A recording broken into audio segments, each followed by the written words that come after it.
মানুষ কৌশিকের অত্যন্ত সুরুহীন নাট্যকারও বটে। তার লেখা নাটক কৌশিক করেছে। সন্দীপন মজুমদার, সন্দীপন, আমি সন্দীপনকে আবেদন করছি মঞ্চে আসার জন্য, কৌশিক সম্পর্কে কিছু স্মৃতিচারণ করবে।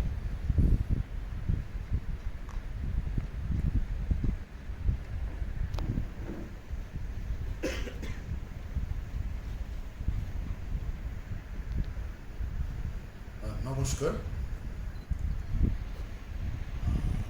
সুধীবৃন্দ, আজকের সময়ে আমি প্রথমেই বহরমপুর রঙ্গভূমিকে ধন্যবাদ জানাবো যে কৌশিক রায়চৌধুরীকে নিয়ে এই যে আলোচনা সভা তারা আয়োজন করেছে। কারণ কৌশিকের কাছে আমাদের প্রত্যেকের ঋণ আছে। বহরমপুরের যারা তার কাছাকাছি এসছেন, সান্নিধ্যে এসছেন, বিভিন্ন নাটকের দল, আবৃত্তির দল এবং আরও বহু গুণীজন, তারা প্রত্যেকে যারা তার সাহচর্য পেয়েছেন তারা প্রত্যেকে তার কাছে ঋণী। এবং এই ঋণ শোধের একটা প্রক্রিয়া বলা যায় যে বহরমপুর রঙ্গভূমি চালু রেখেছে। যদিও ঋণ শোধের দায় সবাই হয়তো মনে রাখেন না, ভুলে যায়, তারা ভুলে যাননি, সেই জন্য তাদেরও একটা ধন্যবাদ প্রাপ্য। প্রারম্ভিক বক্তা বলছিলেন যে কৌশিকের বিভিন্ন শাখায় বিচরণ। কৌশিকের যারা আমরা বন্ধু, আমি মনে করি যে কৌশিকের সান্নিধ্যে যারা এসেছিলেন তারা বয়সে তার থেকে বড় হোক বা ছোট হোক, সবার কাছেই সে বন্ধু।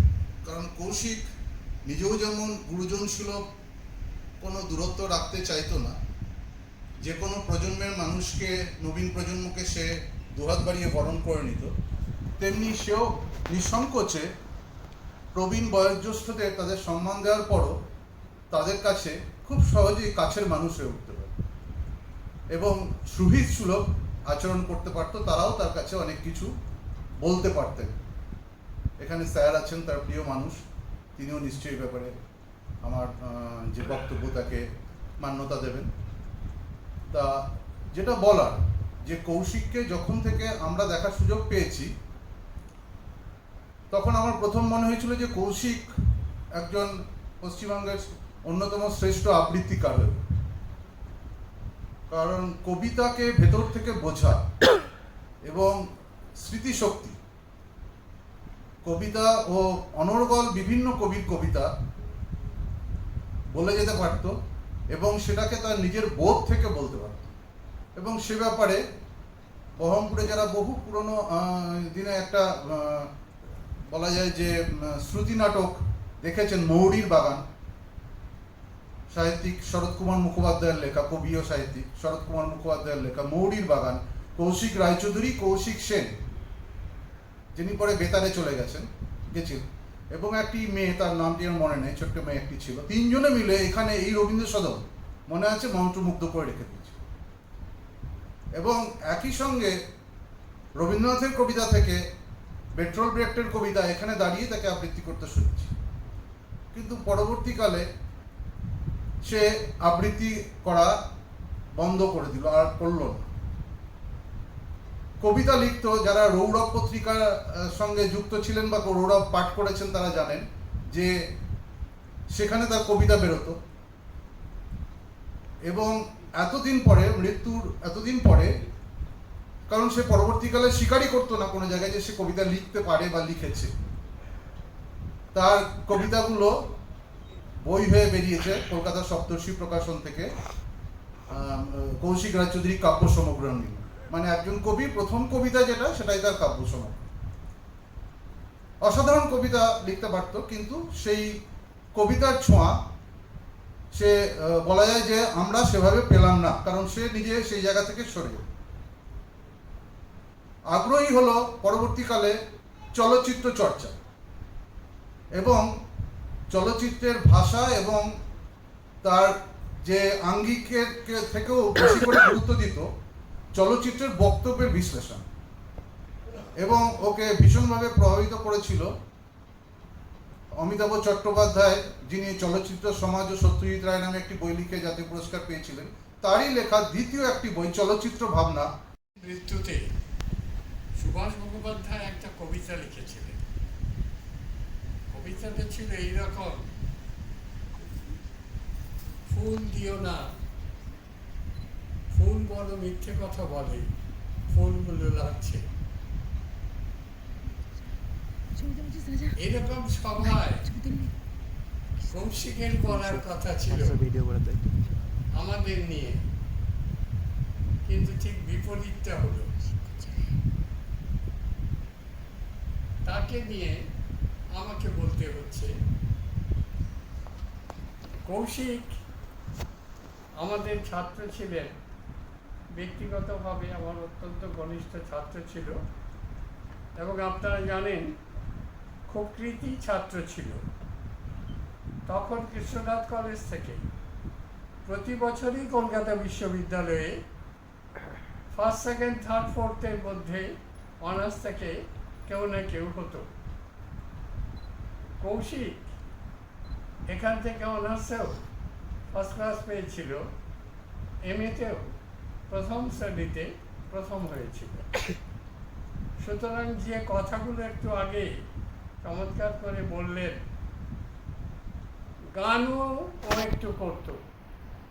গান, কবিতা, লেখা, সাহিত্যের সমস্ত শাখায় তার একটা সৎশব্দ পদচারণা ছিল। আর কলকাতার বাইরে বহরমপুর বোধহয় নাটকের, নাট্যচর্চার একটা খুব গুরুত্বপূর্ণ কেন্দ্র। এখানে অনেক নাট্যকার, কৌশিকের কথা বলতে গিয়ে আমার পম্পুর কথা মনে হচ্ছে। এখানে বিধায়ক ভট্টাচার্য থেকে শুরু করে তার পরবর্তীকালে বহু অভিনেতা, বহু নাট্যকার